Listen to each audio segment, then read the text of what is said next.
Hey, community. Thank you so much for joining the kickoff to our community conversation, Open for Good Business. My name is Kiyomi. I am one of the co founders and directors of the Connect Cooperative, a new worker cooperative that is actually launching here in Atlanta in June.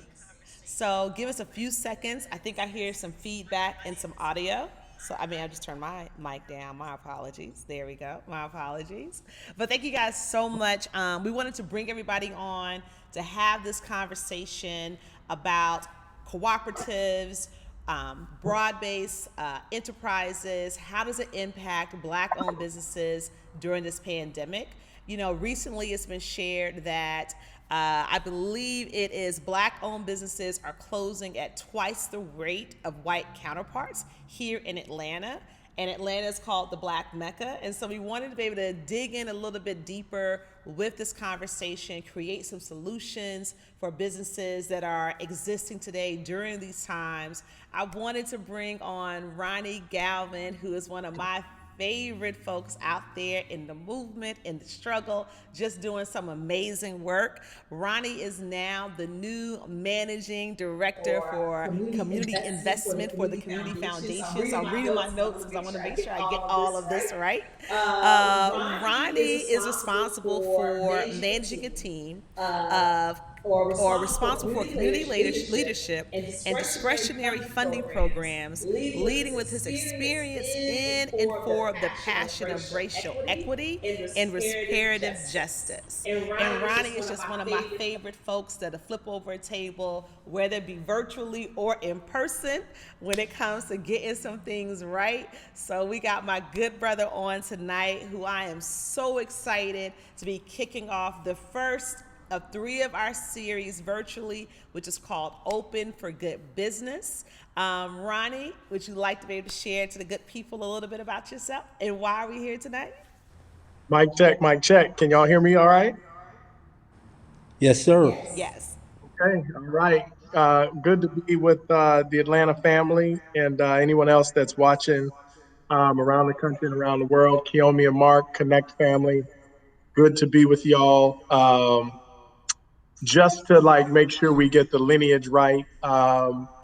First of all, we want to acknowledge the ancestors, of course, giving thanks for their struggle, for their sacrifice, their overcoming, mothers and fathers, and people whose faces we've never seen and names we don't know made a way out of no way, so that we could be trying to free ourselves once again, even if it's here on the internet. And so we give thanks to the ancestors, and we give thanks to Atlanta. Atlanta, just so y'all know, this isn't some guy like that's in another part of the country, another part of the world talking to y'all. I was raised as a community organizer and a community builder right there in Atlanta, kind of right up the street or down the street, depending on your vantage point, over in Pittsburgh, Summer Hill, Peoplestown, doing some work over there. So good to be back with y'all.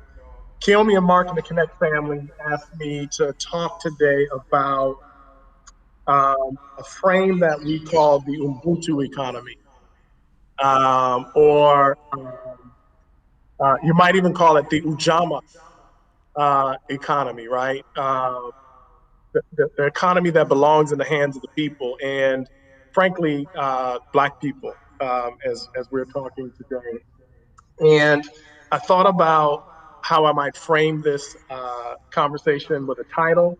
And the title I would give it is there has to be another way, right? So we're going to talk a little bit about the, of course, the cooperative system, cooperative economics more broadly. I don't know. Do I Um, need to write my to notes? some of you, I may be introducing you to a new frame called community wealth building, where entire communities are working together to build wealth, and how that juxtaposes, if you will, against the current system of racialized capitalism that we find ourselves in right now.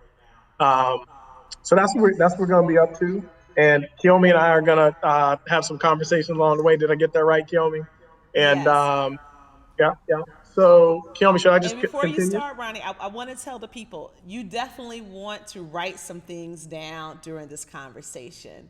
It is great that you are listening, but I encourage you all to grab a pen, grab a pad.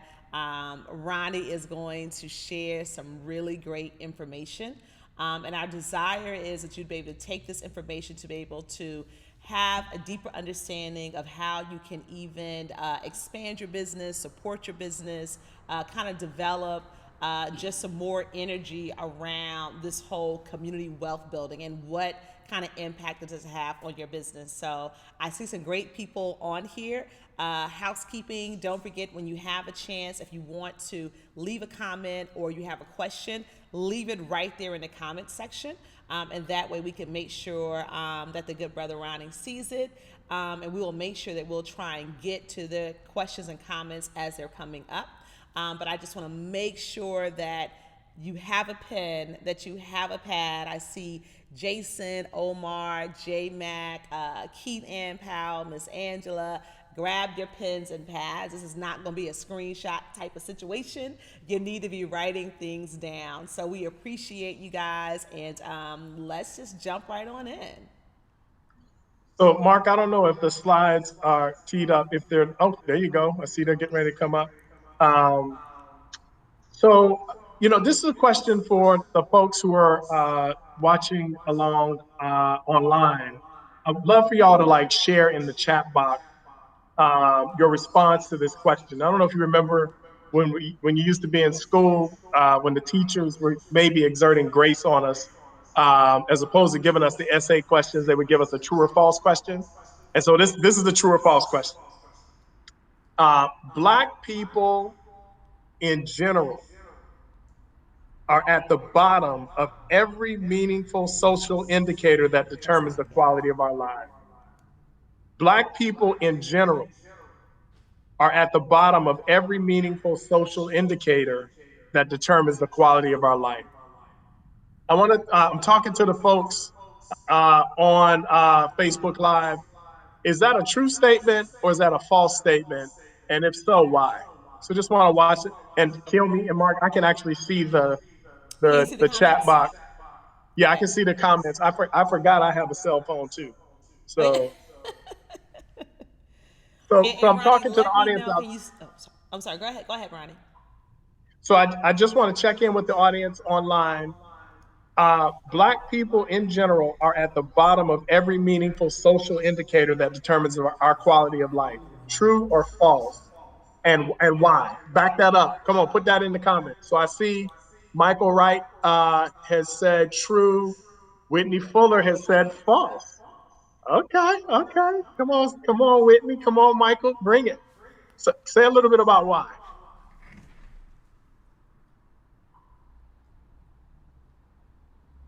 False. Black people set trends. Which trends, J Mac?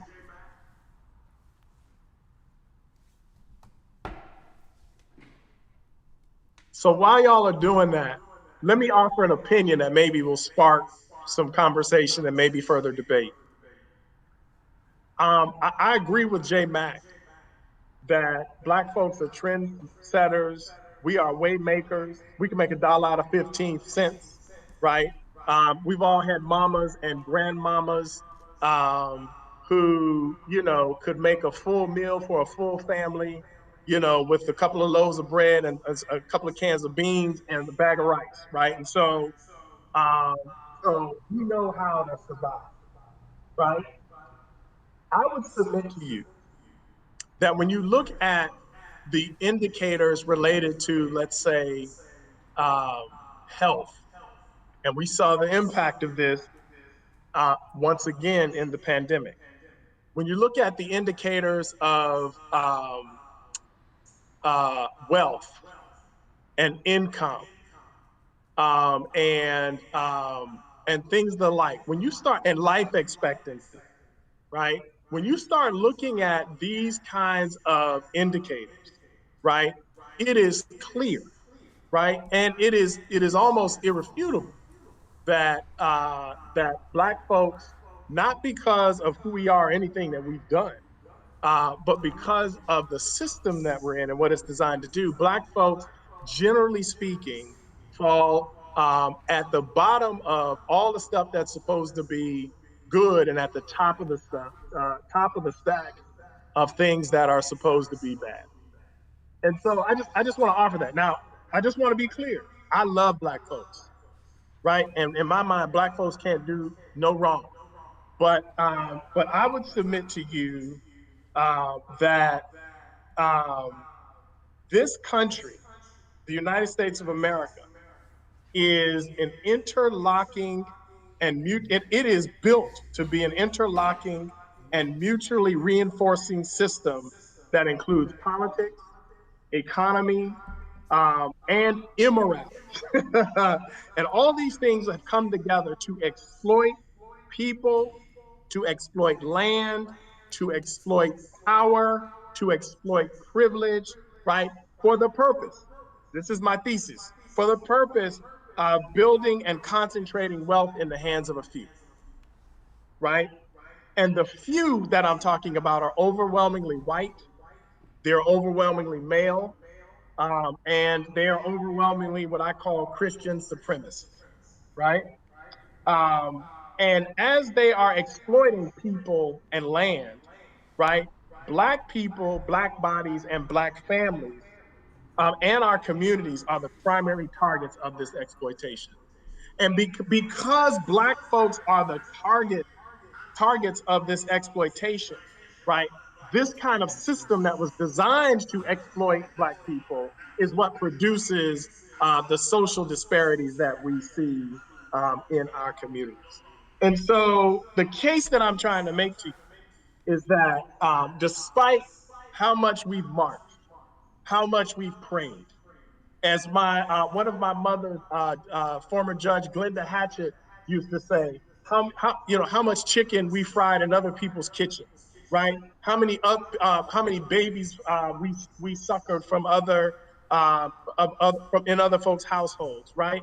Right? How many of our bodies, men's bodies, swaying from trees, and how many of our women's bodies were violated?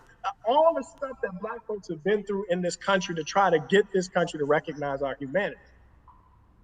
And we have been working all this time, despite our best efforts, against a system. I need for y'all to hear this.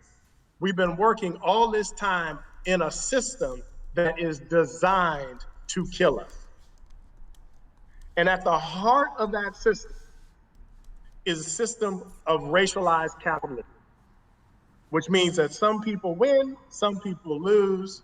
And what we have seen over and over in this country, Black folks have lost a lot, right? And if you don't believe me, um, let's just take the 2008. Everybody remember the 2008 stock market, mortgage market crash, right? Black folks lost 2 and 3 times the amount of wealth that other folks, and particularly white folks, lost, and we still, many of us, haven't recovered that wealth, right? So there's example after example of how that works. Okay, so let me see what J Mac said. J Mac said, Black folks give over our wealth, which is our culture, for pennies to the white 1%. Then it is resold to us at a huge, I must be markup. Okay, let's roll with that. Trentino Lewis says right. Michael Wright says Michael Wright wants to talk about environmental safety. Uh, Tina Lewis says we live in a racist, dominationist ecosystem. So some debate here about this, but what I'm putting forward to you is that we're in a system that's designed to kill us. And so the next point, we're just getting warmed up here. Next slide, Mark. The next point I want to raise, or question, or conversation I want to have with you, is this whole idea of Atlanta being the Black Mecca. And now lots of folks want to contend with that because the city is it may still be a slight majority Black, but maybe not for long. And so people may say that the Black Mecca frame is being maybe threatened or overturned because it's no longer, it will soon no longer be a majority Black city. Putting that aside, go back, I don't know, 10 years, 15 years, 20 years. Would you say that Black Atlanta is the Mecca or ever was the Mecca? I'm curious about how folks will respond to that. Is Atlanta the Black Mecca? And was it ever the Black Mecca? Love to see folks in the chat box. Come on, y'all, talk to me.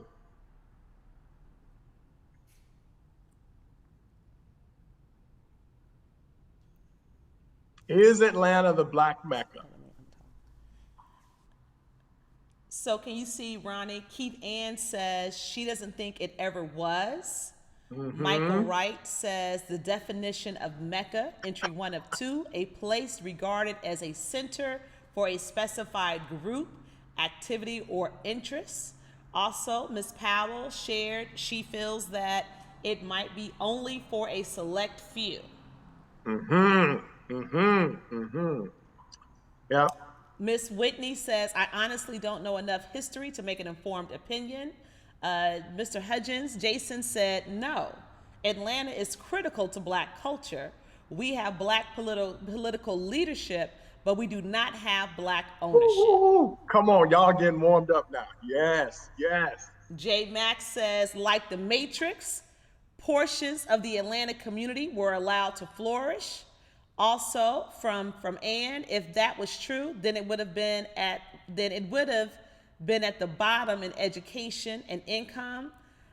Miss Michaela says, it was for me years ago because I was coming from a predominantly white Providence. Relatively speaking, and that's everyone good. that's in the comments, we want to ask you to please, while you are leaving the comments, if you could share this conversation on your page as well, so that other folks that may not have logged in may be able to join into the conversation. Michael Wright said, I came to Atlanta in 1984 thinking I'd find the Garden of Eden and found no support and on my own. Keith Ann said, Jason, you have black plate politics. Okay, Black plate politics. Whitney Fuller said what Michaela said, and J. Max said already done about already this done perceived Black Mecca. But I like what Michael Wright said. I want to go back to the definition of a Mecca, a place regarded as a center for a specified group, activity, or interest. Right. So if you look at the absolute value of what brother scholar, freedom fighter Michael Wright is saying, hey Mike, Soul Trust, glad you're with us.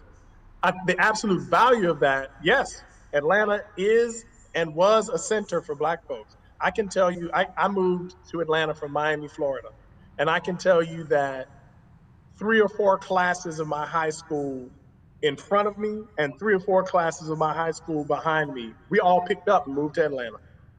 And so because of it was such a center of gravity for Black people. And so, from a culture standpoint, yes. From a, kind of, being with your own people, yes, right, particularly compared to places like Providence, as the sister said. However, when you look at what Atlanta was actually producing and how Black folks were living then and how we're living now relative to our peers in the region, right? There's a lot of troubling kind of reality and circumstances. And so rather than me continue to make the case, we want to play a short video for you from the Atlanta Wealth Building Initiative, which I'm actually on the board of AWBI, where they're actually talking about this notion of Black Mecca and what it produces. So when we come back, we'll have more conversation. So Mark, can you play that video? Atlanta is not Wakanda. It's not. I know you want to believe it. We've all heard it, but it's not. Let me just break it down for you. It is arguably the culture capital of the entire nation, the #1 destination for film, entertainment, music, hip-hop in the Southeast, known for Black history, Black excellence, known as the Black Mecca, with so many incredible come-up stories like Tyler Perry. Who wouldn't be inspired by that? But while you fighting for a seat at the table, I'll be down in Atlanta building my own. While it is the heartbeat of the culture, unfortunately, at the same time, it's ranked as the #1 destination for income inequality. There's the romanticized version of Atlanta, and then there's the real Atlanta. Both a reality, but both, when combined, tell the story of this city, the #1 city for the haves and the have-nots. I would never call Atlanta Wakanda. We do have a special city here. Let me be clear on that. But we can't negate those that struggle the most in the city. While the census says Black people are the majority of the population in Atlanta, the wealth gap between Black Atlantans and white Atlantans is dramatic. The median household income for a white family is about $83,000 compared to $28,000 for a Black family, according to the Atlanta Wealth Building Initiative. If a person is born into poverty in Atlanta, there's just a 4% chance of escaping poverty in their lifetime.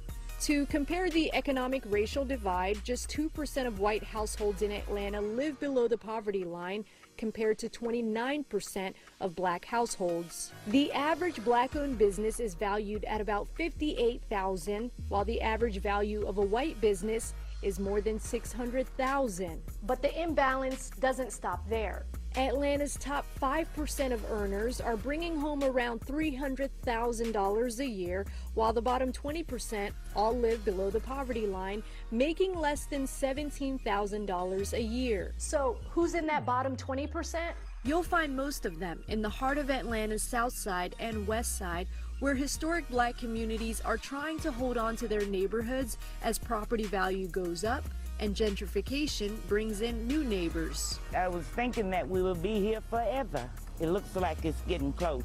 You're being robbed without a gun. In the West Side, 53% of the homes are vacant, and almost half the people living there live below the poverty line. Atlanta's the worst city in the country when it comes to income inequality. It's the worst city in the country when it comes to economic mobility. Because the harsh reality is, in the city of Atlanta, there are no poor majority white neighborhoods. There are no failing Latino schools in the APS school system. There are no Asian ghettos in the city of Atlanta. Almost 100% of those deplorable statistics are Black people in a Black city. Yes, Atlanta continues to hold on to its title as the Black Mecca. The first time that association surfaced was in 1971 in Ebony magazine. The idea of, quote unquote, Black excellence doesn't trickle to all the Black folk. And the real culprit is American greed. Atlanta, the city too busy to hate, a phrase that was coined during segregation, has highways that show the city's struggle. Historians say the highways intentionally went through Black neighborhoods that were going to get bulldozed, and also created a border between white and Black neighborhoods, for example, the North and South Atlanta. The thing about it is that was done by design. The city, by and large, is segregated. That segregation along socioeconomic lines is still visible to this day. I'm a firm believer that the only difference between Bankhead and Buckhead is access, opportunity, and exposure. We were here before Mercedes-Benz came along. The two versions of Atlanta both tell the story of this city. One doesn't get told as often as the other. Yes, let's go on record to say that as far as a Black city, we have the greatest potential to get it right. We have wholeheartedly adopted the reputation of being the Black Mecca. So we know that there is an appetite to have that be a reality. If Atlanta wants to continue living up to its title as the Black Mecca, well, then Black Atlanta needs to be part of the economic engine that helped establish this city as the premier destination for Black excellence.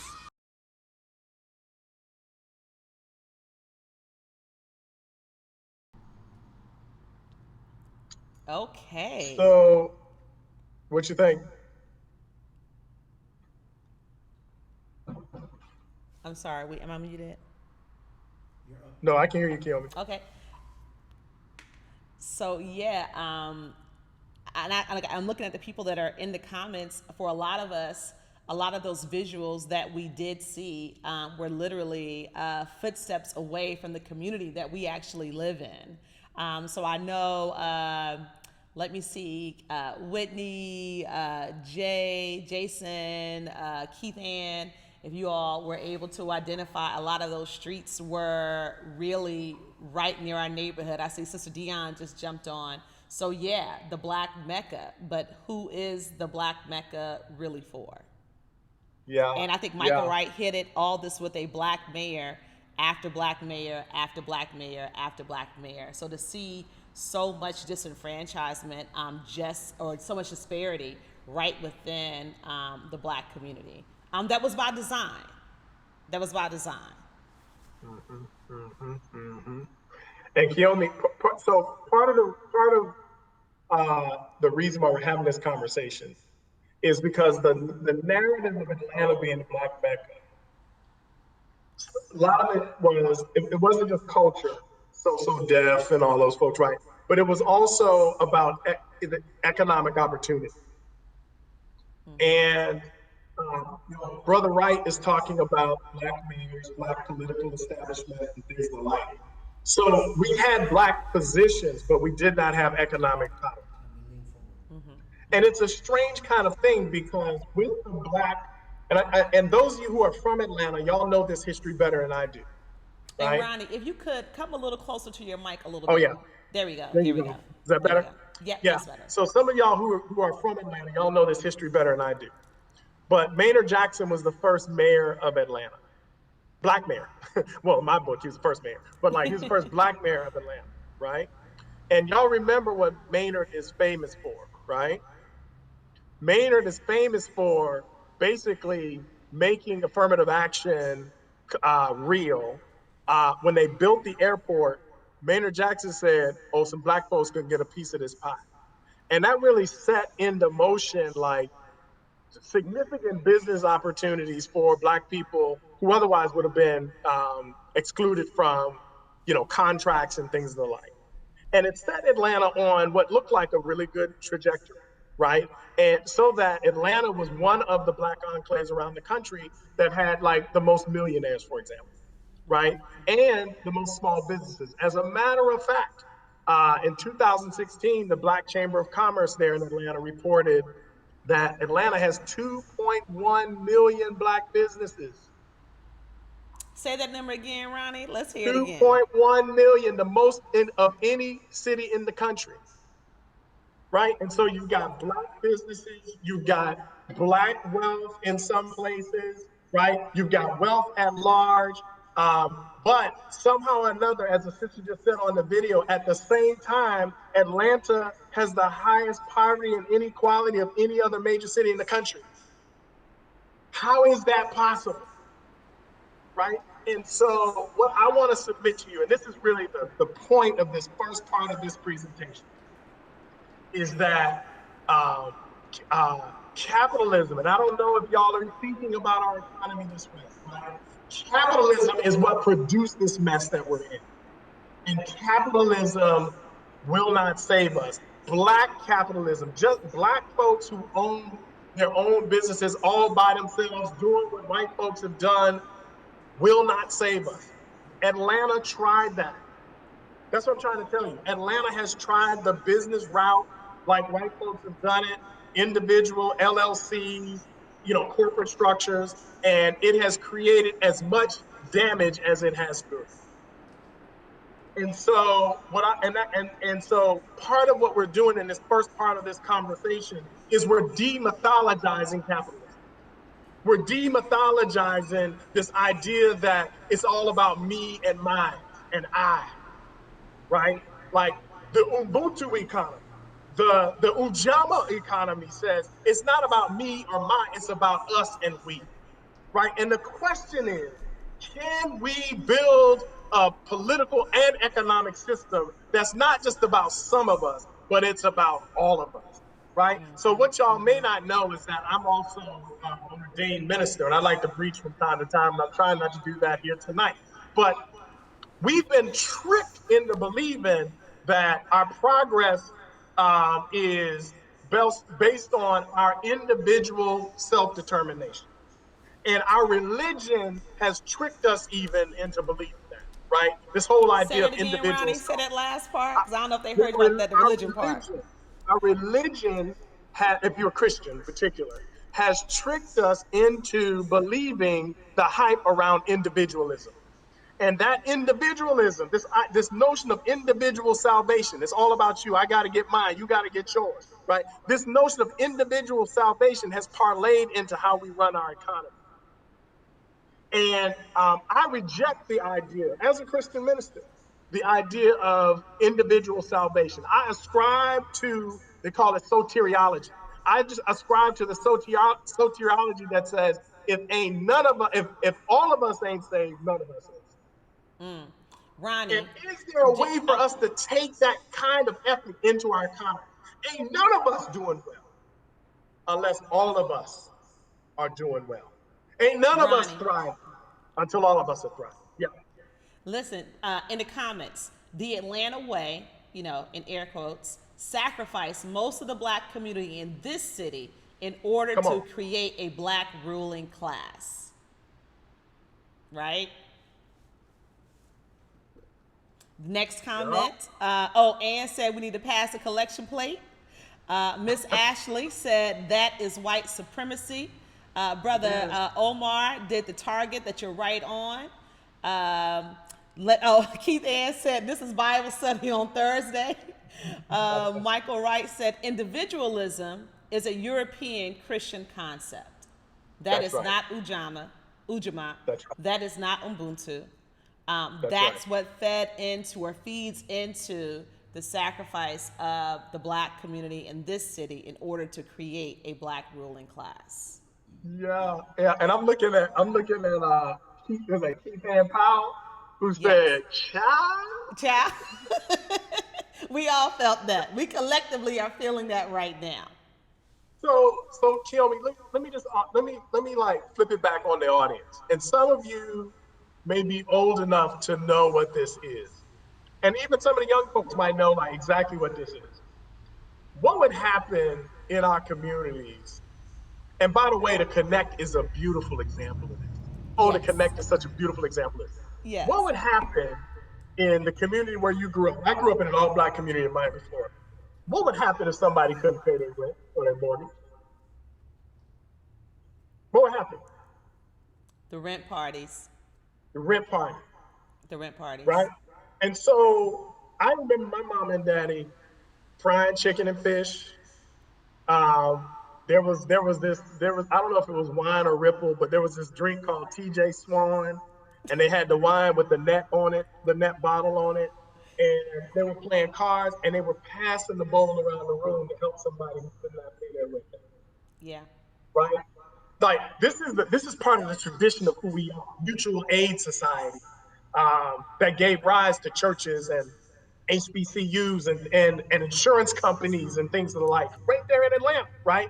And this kind of cultural ethic where we pull together, we gather our resources together to take care of each other, because ain't none of us thriving until all of us thriving. This is part of our history.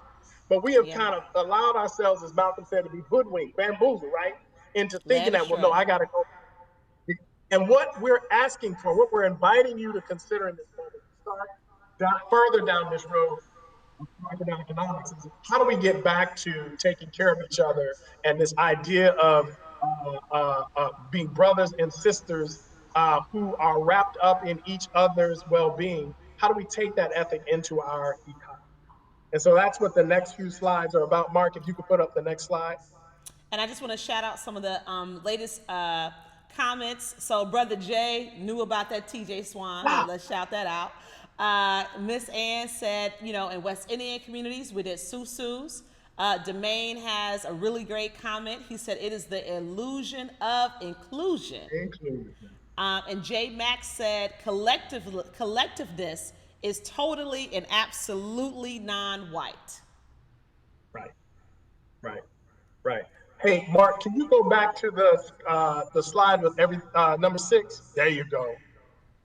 So here's what we're trying to say, y'all. Do y'all remember what this is a picture of? Anybody remember what this is a picture of? I'm gonna let y'all sit with it for a second. Anybody remember what this is a picture of? Pictures. I'm even confused. Put it back up. Now. Put it back up, Mark. Go back, Mark.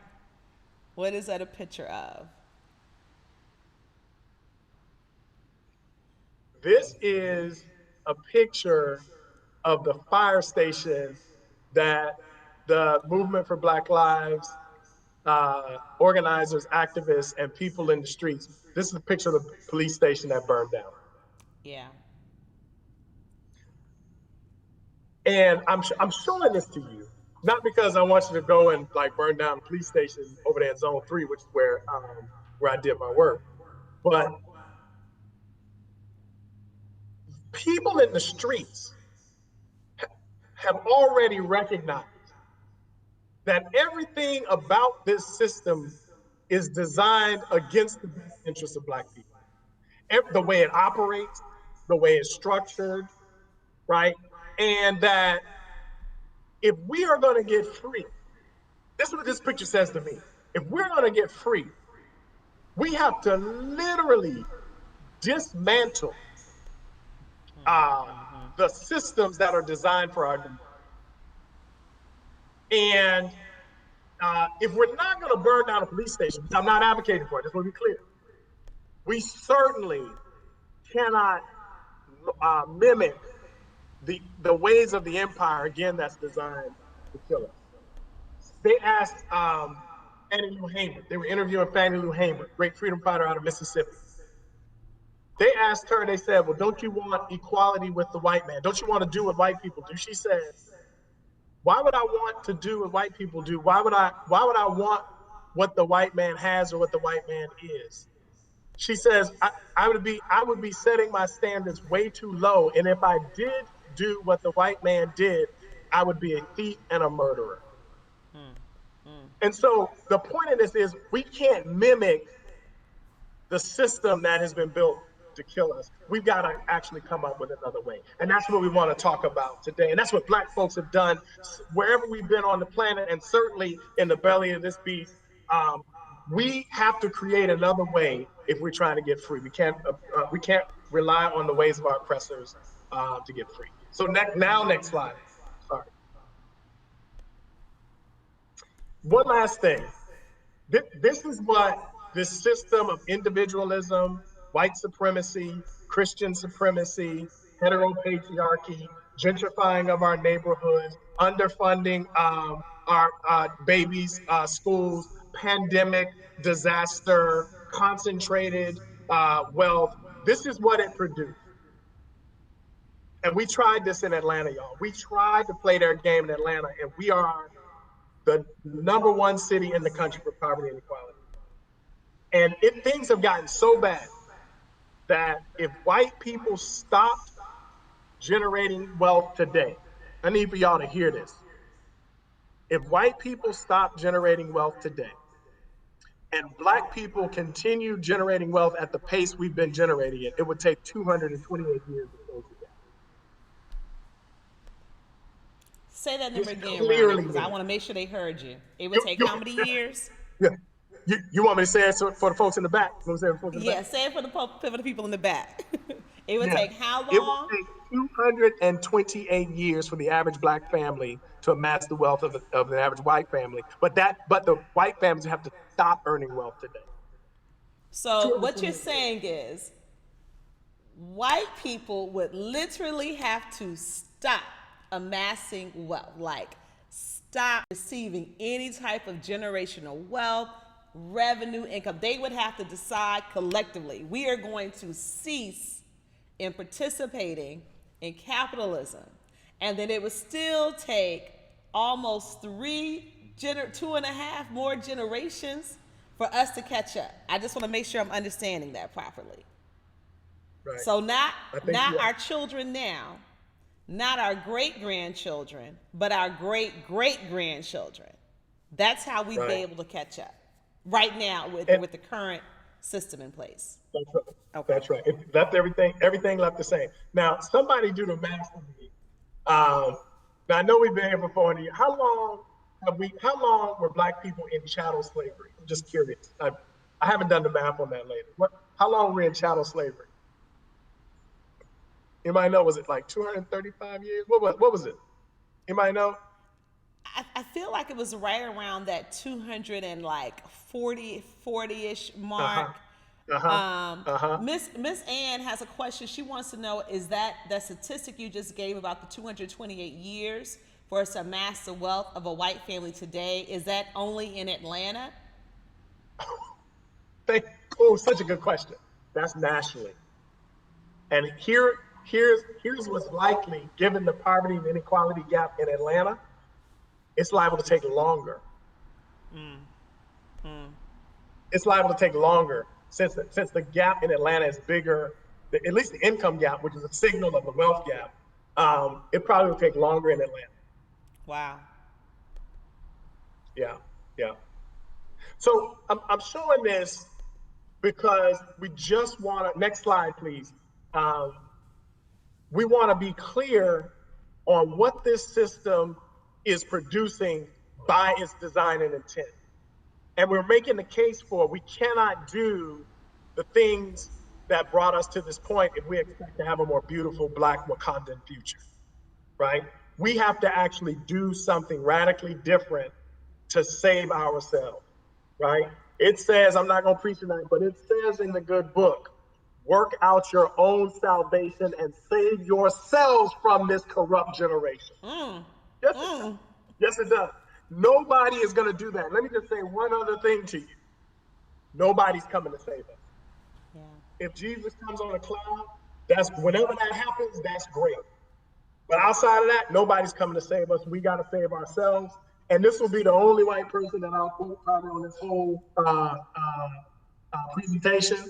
We cannot solve our problems with the same thinking we used when we created them. We need new thinking, y'all. We need a new way, right? Next slide. So here's what we're talking about. The current system that we have, we're moving to cooperatives here in a second. Cooperative economics here in a second. We're talking about moving from building individual wealth. This is what Black people and white people, Black people haven't had enough opportunity to do it, but we've all been caught up in that system since America was founded. How do we move from this system of individual wealth building to a concept called community wealth building? And just real simply, community wealth building is a systems approach to creating an inclusive, sustainable economy where we can all thrive. It happens in place at the level of neighborhoods and cities. It's collaborative. It's fed by what's called anchor institutions. We'll talk about that in a second. And it's built on locally rooted and broadly held asset ownership. Somebody actually said it in the chat. If we don't own the economy, we'll be slaves to the economy. So this is about how do we own as much of the economy as possible. And what we're talking about is a new design.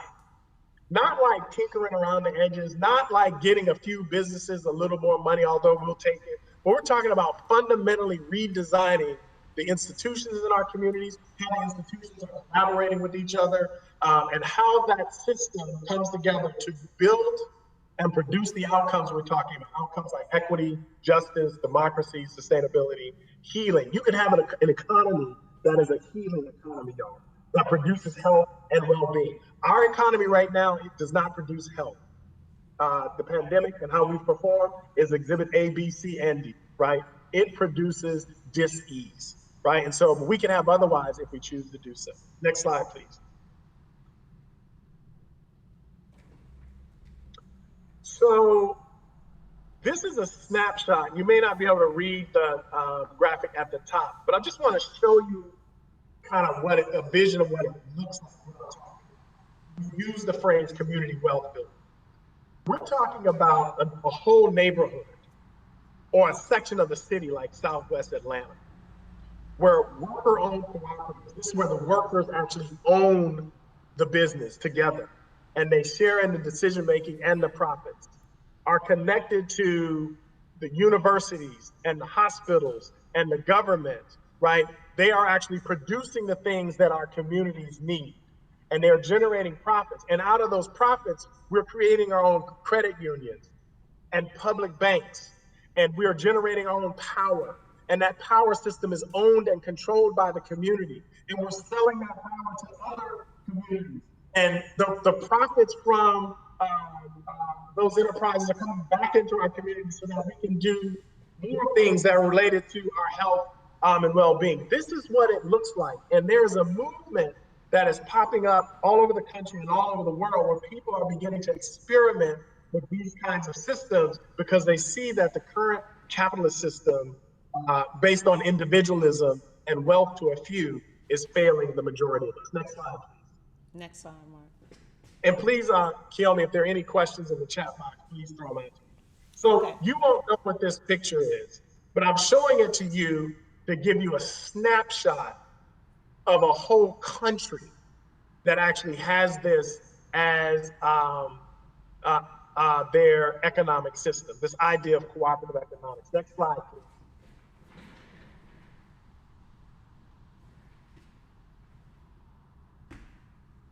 There you go. So if you go to Google on your other device, type in the word Mondragon cooperatives, and you will get a chance to actually see what we're talking about here. This is a whole region in Spain of the Basque people whose backs were against the wall during World War II. Hitler, just give you the background of this region of Spain. Hitler made a deal with the king of Spain at the time, whose name escapes me right now, maybe Ferdinand. He escapes me right now. He made a deal with the king of Spain and said, listen, we've got this new bomb technology that we're figuring out. We're trying to figure out what would happen if we bomb a whole city. And it just so happens that this region of Spain called the Basque region, they were the most radical and revolutionary part of Spain, right? They were like giving the government the business. And the king said, you know what? Go bomb them. And so the government tried to take them out. Does that sound familiar, y'all? The government tried to take them out.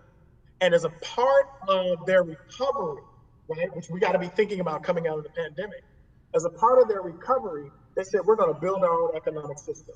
And we're not going to build the capitalist system that the rest of the country is built on. We're actually going to build a cooperative system. And their cooperatives are industrial sized. And if you see this middle panel here, these are cooperatives that are owned by the people who are in the Basque region. They have an automotive division, 2 automotive divisions. They have an industrial automation, robotics division, parts, construction, transportation, equipment, right? All of these businesses are a part of their cooperative system. They have their own finance and ways of creating access to capital, and they have their own retail division where they're actually selling their products to the public and, frankly, to the world. At the bottom is their knowledge division. So they have a whole research and development arm, including a university that they run cooperatively. Next slide. And so I believe, yes, they have, at the time, I've been to Mondragon, and at the time it was 102 different cooperatives in these areas, producing about 9.2 to 10 billion dollars of revenue a year. I think they're up to like 120 different cooperatives, and they employ, I think it's close to 100,000 worker owners. The owners actually own these enterprises, they share in the wealth, and while the rest of the world was actually going through economic disaster in 2008, they fared much better in the cooperative system. Next slide. The next example I want to show you is right here in the United States, and it is in part derived from the Mondragon model. This is in Cleveland, Ohio, and if you know anything about the Upper Midwest, Cleveland, Ohio, these are old industrial cities that have been hollowed out. Jobs are gone. People are struggling across the board, which means that Black folks are really struggling. And so this is where I want to introduce you to the concept of anchor institution, how it connects to a cooperative, and why this is important. Because this is happening in Atlanta right now. And Atlanta Wealth Building Initiative is working to try to close this gap. Hospitals, colleges and universities, city governments, they buy a lot of stuff, y'all. And but a lot of that money and that purchasing power is being directed around our community. And in Cleveland, a group of folks got together and said, well, how much are these institutions that are right in the middle of our city, by the way, right next to a Black neighborhood that was struggling, right? We've seen that movie before. How much did they buy here? And they figured out they bought $3 billion of products a year. And they did another study and found out that most of that money was going outside of the city limits into the larger county area and into the surrounding counties and into the state of Ohio and of course, some places. And so what would it look like if we actually brought some of those dollars back into our community? Next slide. And so, you know, they did what most folks do. They started a jobs program, but jobs are not going to get you to wealth. Income and wealth are two different things, right? And so our organization, or the organization I used to work for at the time, the Democracy Collaborative, huddled up with these institutions and say, hey, listen, what would it look like if you help these communities develop cooperative enterprises? You have not only workers, but you have worker owners who are going to be more invested in those enterprises because they own those enterprises. And the things that you purchase, these enterprises will actually be set up to produce. You will be their first customers.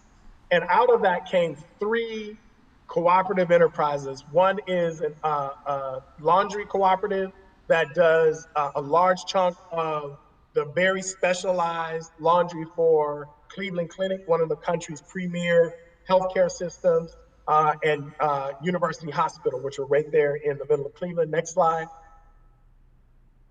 The second cooperative business was an energy retrofit and solar panel cooperative. And so as those big institutions were thinking about the green economy, this cooperative was set up to meet that demand. Next slide. And probably the most successful of the 3 is the Green City Growers Cooperative. It's the largest hydroponic greenhouse in an urban setting in the country. And they're growing all types of green foodstuffs. And of course, the colleges and universities are some of their biggest customers. They've been able to diversify to other big private customers there in the region. And so, next slide. And so you start to see how like this idea of cooperatives, where the people actually own the business. And so there are about 300 worker owners that are running those businesses. And these are like, a lot of them are people who are returning from prison, who haven't finished school, but who like know what to do if you put them in front of a machine. If you tell them to like figure out how much this is going to cost us, or if we got to go down the street and sell this customer our product, they know how to do that. And these folks who folks had counted out are now worker owners, and they're buying houses.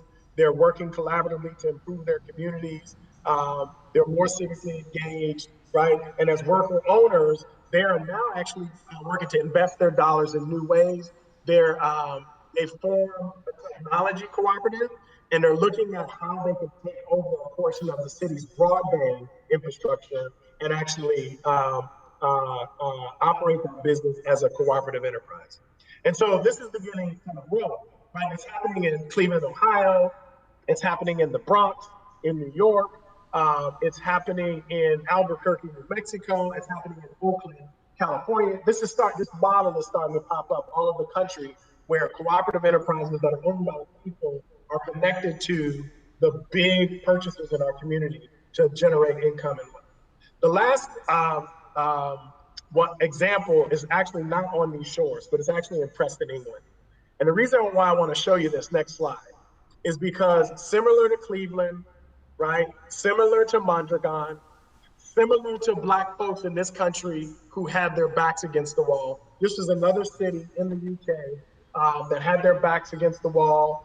They were trying to develop their community with, bringing in the big employer, redeveloping their mall and all that stuff. It all fell through, and they said, listen, we have no other choice. We got to try this.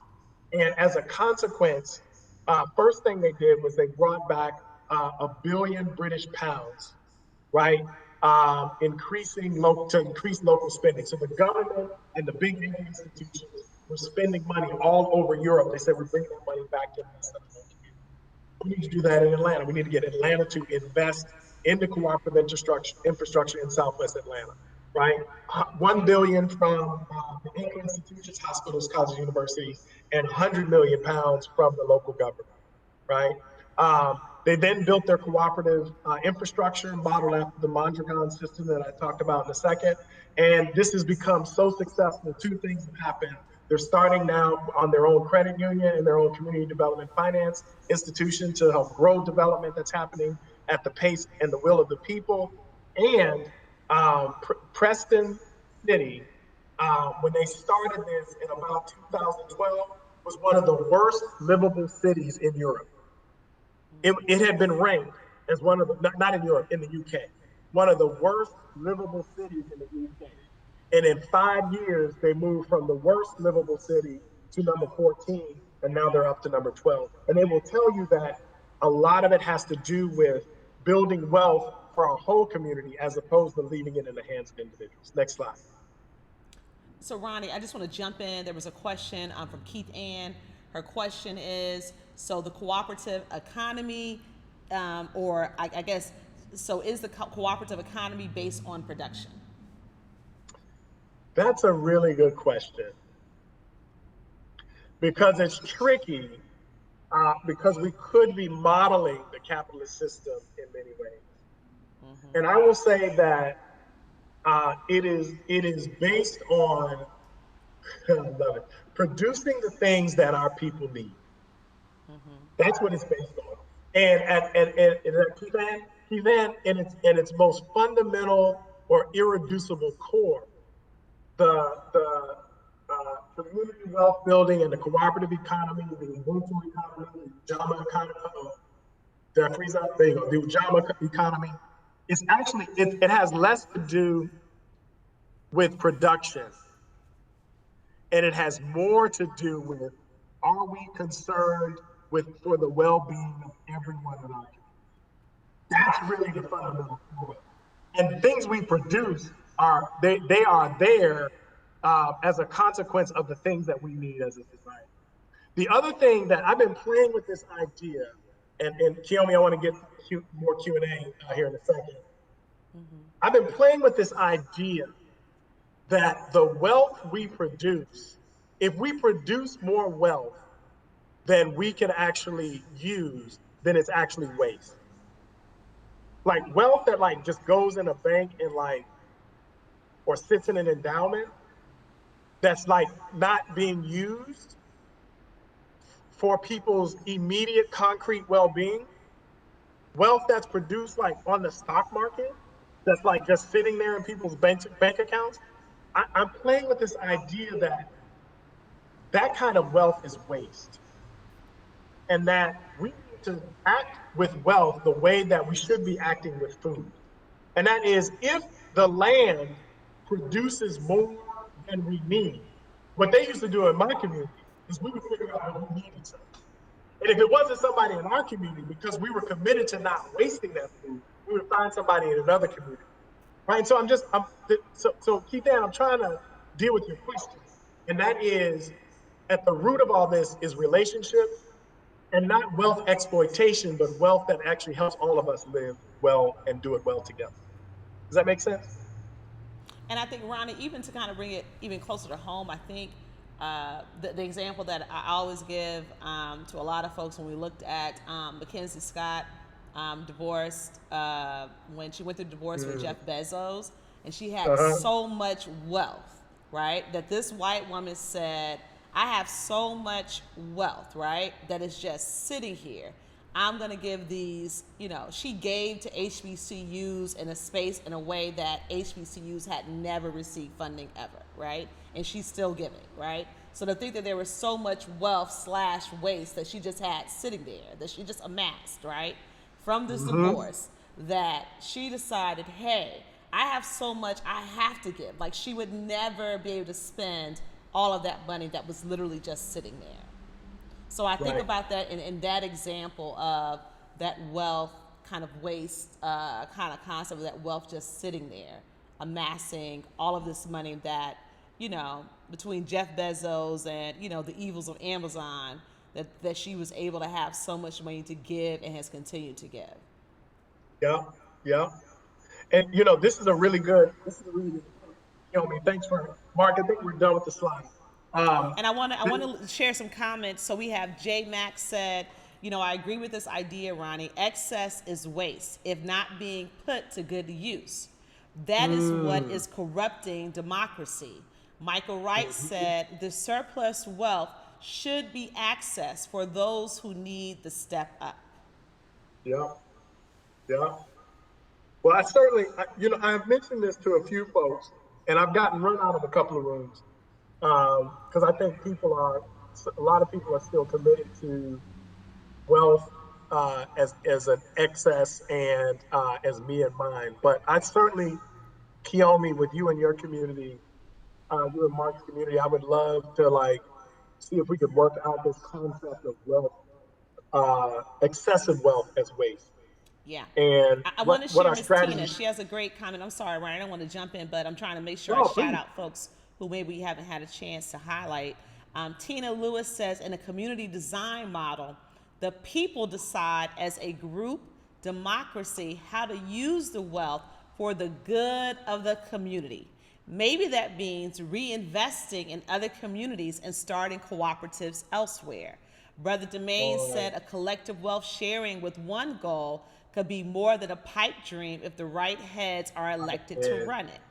Also, Jay Mack says, look at the mega churches and the wealth they have accumulated. Right. Right. And how many times have you driven through a Black community and it looks like everything's falling down? And then you ride by the churches and they're the shiniest, they got the greenest grass, right? So I agree. There's something to this idea of wealth that's like locked up, pent up. And here's the really crazy thing about it. Guess who produces that wealth? Bezos did not produce that. Jeff Bezos did not produce that wealth. Bill Gates did not produce that wealth. Stephen Jobs did not produce the wealth. And matter of fact, the ideas that they had that produced that wealth, it came from the long march of human struggle and folks trial and error, right? They didn't create that out of scratch, right? It came from all of us. And so, how is it that we have a system where the majority of people are producing the wealth? Whether it's ideas or actually in money, but only a minority of people, a small minority of people get to enjoy. And the last thing I'll say about this wealth thing, um, I don't know, Kiyomi, I know you're good at campaigns, but I don't know what kind of campaign there is there in Atlanta to find the places where this wealth is locked up and bottled up. And, I'm looking at Georgia State, Georgia Tech, Emory University. And the questions we should be asking is because they all have endowments. Yeah. They all have endowments. And I invite you to do the research. I've done a little bit on it. Compare the endowments of those schools to the endowments of Morehouse and Spelman and Clark. Dwarf. But the point is that the money that is locked up in those schools' endowments, this is the money that they hold on to, that they don't even touch to operate the school. I promise you, that there's a line that we can draw. That money was built on the backs of slaves at some point. And at some point, a lot of that money I know came from developers. And so that means that neighborhoods in Atlanta that have been gentrified, where our Black folks have been displaced, right? That wealth was produced as a consequence of that on some level. We should figure that out and call that money the question. Maybe with a reparations claim. That's our money. You produce that money on our backs, and we want that money to actually build our own economic system. Right? So there's some kind of campaign there for that, I think. But Atlanta can be so polite in its politics. Yeah. And I'm wondering, is there an edge, a radical edge in Atlanta that's willing to call the question? that's willing to call the question. And I would also include in that group, Ronnie, the big foundations that are here. So like how much money from the foundations, and Ronnie, you can share that statistic because it just escapes me right now, but all of that money that was amassed for COVID, I think it was like less than 2% that actually went to, Black-led, organizations. So all of these, the foundations from the wealthiest of the wealthiest families that are here in Atlanta that have amassed all this wealth, what services, like how much is that going back? So I would include that with the endowments, of the universities, as well. Absolutely. I want to highlight something that Tina Lewis said, and the reason that we're having this series on cooperatives, and I think even to go back to Domain's, point about who's leading the cooperative. In the true spirit of a cooperative, it's a group. It's a collective. All the decisions are made collectively.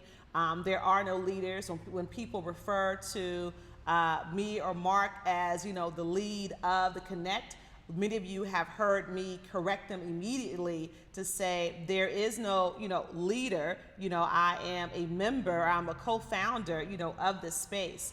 And so the reason that we're bringing or hosting these conversations is to have kind of a level set on what our history is for the cooperative, and just how it impacts our community and what we could do in this space as a model.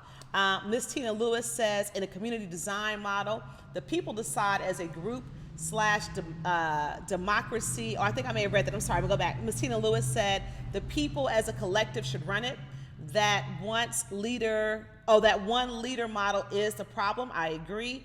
All the people have all the power. It has to be shared along with the wealth. Domain said I can never say this word, Domain. Oligarchy that props up American capitalism. J. Max said Georgia State, and this is a conversation.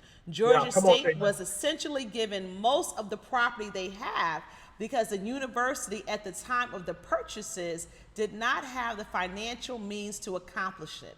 Now they can borrow at 0% against that wealth for their endowment. And that's something, when we look at downtown and what downtown used to look like, Georgia State is one of the largest, landowners right there. Yeah. Right? Yeah. So what do we do? How do we call on that action? How do we make that demand, right? Yeah. And I'm gonna good. Sister Tina came through again. We have to reset our brains. Yes. We have to reset our brains. One of the things that a lot of you all hear me, share, take some time to look at. I believe, Ronnie, it was the 1907 American Negro Report by W.E. Du Bois, which talks about, at that time there were 160 cooperatives, mutual aids that were right here in Atlanta, with the majority of them being Black woman led, right? So from the mutual aids, cooperatives, insurance companies, that is our history. That is our history, by generating that wealth on a collective basis. And that's what we're looking to do at the Connect. But we know it's a reset. It's a reset. There are times that, as we're going through this process, we've learned, it's only been 18 months that we've had the Connect, right? During the pandemic, right? But we are learning and really wanting to just have that reset for us to get back to, it shouldn't take 288 years, right? Like, I don't want, my great grandchild to be at a space that's when, we have to have this almost supernatural existence of white people deciding to not spend any money at all, right? To stop and cease for us to be able to catch up. So I think you have to have communities power the solutions. The community already knows what works. Before COVID, you could go into any barbershop, any salon, and you would hear 1,000 solutions of Black folks solving the problems of the community and the world. So we already, have that. And said they also, Georgia State also owns a large part of South Atlanta.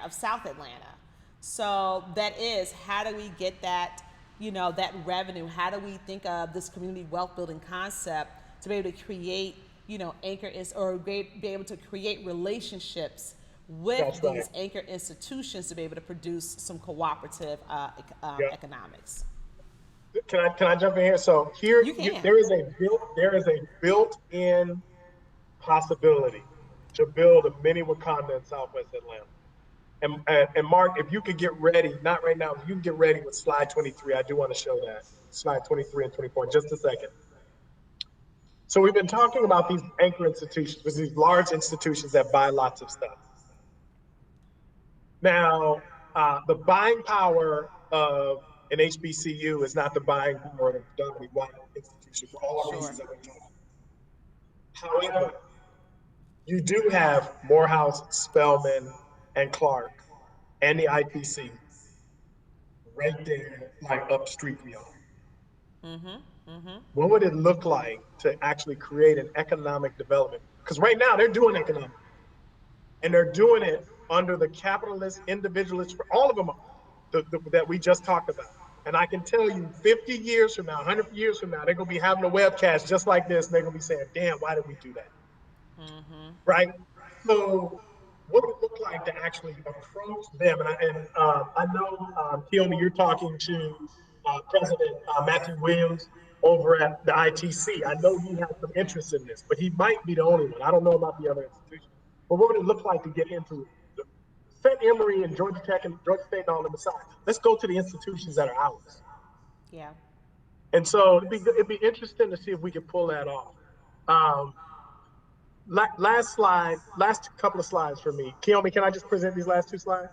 Yeah, can I jump? And I want to add in Danny's comment. She said we have to be willing to name and recognize the liberating practices that we do amongst ourselves, that our forebears have been doing to take care of ourselves and each other, and scale them to a macro/community level. And then in housekeeping, she said, shout out Morris Brown. That's right, Morris Brown. That's right. But yeah, I like Danny's comment as well. And that's what you were talking about earlier about the rent parties, the things that we were already doing. Yeah. So I just want to tell you, Keone hasn't told y'all this, but I'm broadcasting from Montego Bay, Jamaica. Say it again. Montego Bay, Jamaica. My wife and I set up a villa business that we have a house here that we were running as a cooperative enterprise before the pandemic hit, of course. And so we are not just talking about it, we about that life. And so just want to encourage y'all that it can happen. The reason why I bring it up is because someone mentioned the susu. The susu is actually I think it's a West African or South African, maybe East African version of what we're talking about.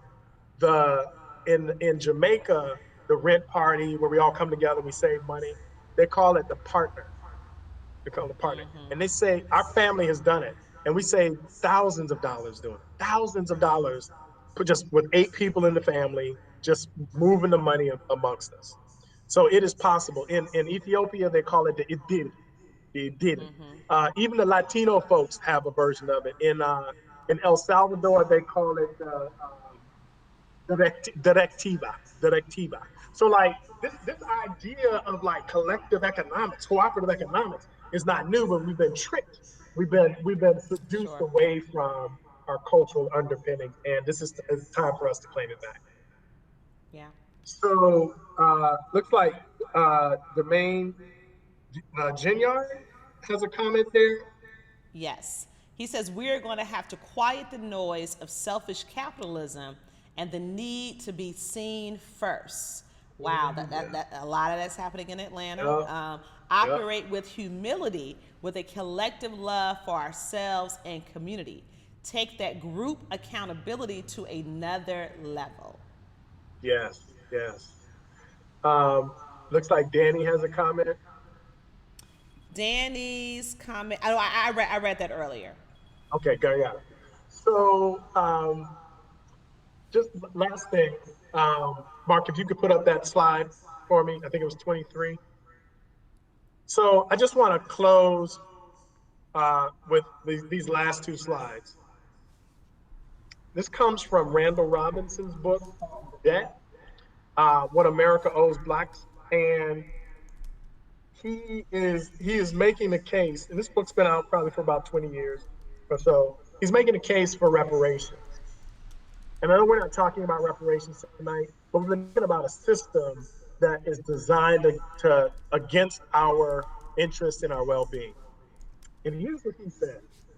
Let's not mince words here. Let's be clear. The racial economic gaps in this country have been locked open at constant, that means they have persisted, right? Since the days of slavery. The gaps will not close by themselves. To close them will require a counterforce as strong as the force that put us in chains in the first place. And so, y'all, Okay, hold on. Hold on. Ronnie is in Jamaica, so we're gonna let that Digicel. There we go. You back? it is Digicel. It is We're gonna Digicel. let It is that Digicel. Digicel. Keith Ann knows what we're Yeah, talking about. Keith Ann knows what we're yeah, yeah. talking about.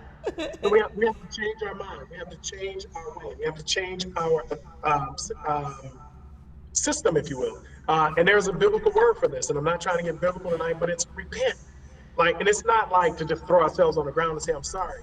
Repent is about literally changing our direction because we're about to go into a disaster and going the other way.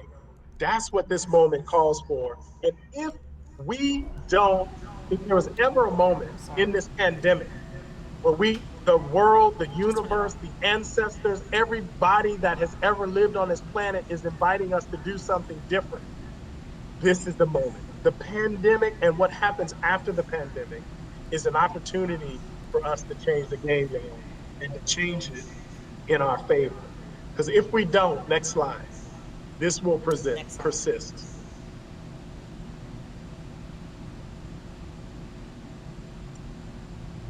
That was in 2017. The pandemic made it worse. There, this system is not just in the United States. It's certainly not just in Atlanta. It's global. And as a consequence of this system, 8 people have as much money as 3.6 billion people in the country. And it just isn't sustainable. And I'm going to tell you, Black folks aren't the only ones losing. The planet is losing as a consequence of this. And if we decide to act in cooperative ways, if we decide to build an economic system that works in the interest of all of us, we could change the course of that. So thank y'all for letting me be with y'all tonight. It's been a privilege. Kiyomi, I'm still open to more questions if we're Yes, winding down. yes. First off, hands up. Leave the hand clap emojis in the comments for Brother Ronnie. So much information. I hope you all took notes. We encourage you all to be able to share some feedback and some additional comments or questions that you may have while we still have Brother Ronnie here. In the meantime, Ann has a question. Her question is, in full transparency, a whole year into this pandemic, can this reality change? That's the, you know, so I just want to tell you, Keith Ann's been bringing that heat tonight. Just want to let you know. Um, so I don't know if you've read anything by Octavia Butler or some of her understudies, Adrienne Marie Brown, who wrote a book called Emergent Strategy. But the future and what the work that we are doing and the vision we might have for it, she says it's kind of like a science fiction. And what she's saying is that it's a world that we've never seen before, except in our imagination, if we allow ourselves to see it that way. And that she's making the case in the context, Keith Ann, of science fiction, because in science fiction, there isn't one reality, there are multiple realities. And so when you say, can we change this reality? We may not be able to change this reality. I'm with you. Matter of fact, I have to admit to you, I have reached the point. Hold on, I think Digicel's kicking in. Tell me, are y'all with me? We with you. We hear you. Okay. Keith Ann, I need for you to hear this because I'm so resonating with you. I think I have reached the point where I have heard the ancestors say to me, Stop fighting to get inside of a system or at a table that was designed to have you on the menu. Go build your own table. Create a new reality. And so I'm with you. I don't know if we should even spend any more energy trying to change this reality. I think we should go create our own. And I think that, I'm into science fiction. If you remember a few years ago when Black Panther came out, like Black folks went crazy, right? Because we saw something that was like in our hearts, but no one had ever like really articulated and put up in the big screen that way, right? And Black folks went crazy and white folks got scared because Black folks went crazy. And it's that kind of energy, that kind of imagination, that kind of like esprit between our people. That's the thing that will get us to a new reality. So I think we need a new reality. Yeah. I don't think we should try to change the one we're in. Yeah. So Sister Tina Lewis came through again. There is so much power in collective imagination to create a whole new reality. She also asked, what are some of the immediate needs of the Connect? I'll share it at the end. I'm gonna get to some of these other comments. Miss Ashley said, yes, create your own. Susan Mitchell, hey, I haven't seen you in a long time. Sister Susan said, we are creating the new reality. As we create, all right, sis said, there are going to be some casualties. She says, I am a believer in separate equity. I just want to say, that's my pastor right there. I just want to let you know, that's my pastor. And she started a church right there in that part of the city. And she married me and Unique. So, hey, Reverend nice. Susan, glad Beautiful, you're here. Beautiful. So, community, we just wanted to have this conversation. I think, go back to Sister Tina, what she said about what are our immediate needs. Many of you all know when we got the keys 18 months ago, we had big dreams. Sister Felicia Rashad from the Cosby Show, we wanted to have big fun, right? Then that pandemic happened, right? And I'm going to go back. Lisa said we need to stop saying get back to normal, create our own reality. That's what we're doing here in the Connect. And the one thing that we know that the only way to work in the spirit of Ubuntu is we have to build relationships. We are in this space of creating our new reality or collectively imagining, this space. We said, hey, let's take a step back. Let's start talking about what are the ways to be able to operate in a cooperative model. We have collectively been doing that. I think the last 18 months, there has been so much magic that has happened in this space, literally on a shoestring budget. It has been the collective belief of Black folks, brown folks, and allies who have put together their pennies, nickels, and dimes that have just kept this space. So our goal is in June, we're going to go ahead and reimagine what our community looks like. We're going to continue to have these cooperative conversations so that this space can be powered by the community, so we can look at some equitable models, so we can look at some ways for us to be able to sustain this little block that we have in Westview. So what I love about what Sister Tina is saying and Susan is saying, I can't spend any more energy. We can't spend any more energy talking about development at West End Mall, talking about the development that is happening at Kroger, talking about all these buildings are going up. We got a whole block right here that we have the power to be able to collectively imagine what we're going to do to be able to restore our community. Susan said we must transition into understanding that reality is not a destination. We live in an evolving reality, so we must be fluid. So we are here. I'm going to ask you all to make sure you head on over to our website, theconnect.com. Subscribe to our newsletter. This is the first of our conversation that we're having. Next week, we got the powerful Jason coming through. Jason, I just want to get my notes and make sure I'm reading this correctly. Next week's session is how can Black-owned businesses create a community-centered ecosystem with socially driven narratives and excellent customer service. So that is next week. And then after that, we got the powerful brother Kamal Franklin coming through, and he is going to share some of the legal support, like what are the cooperative legal structures and what support is needed for your business to convert to a cooperative. So I want you all to stay subscribed to our newsletter. There is always an ongoing capital campaign that we have. Sister Tina Lewis, thank you for reminding me. You can log on to our website, onto our Facebook page, Instagram page, and be able to contribute. But we want to be able to make sure that we are being intentional about these conversations. We appreciate, the feedback. I want you all to go to that survey because that's how we learn what we need. Again, this is the first of many, many, many conversations. This is the first of collective imagining or transforming what our community looks like. Last, I'm going to slide in Miss Andrea Alexander. She says, we also have a lot of empty buildings.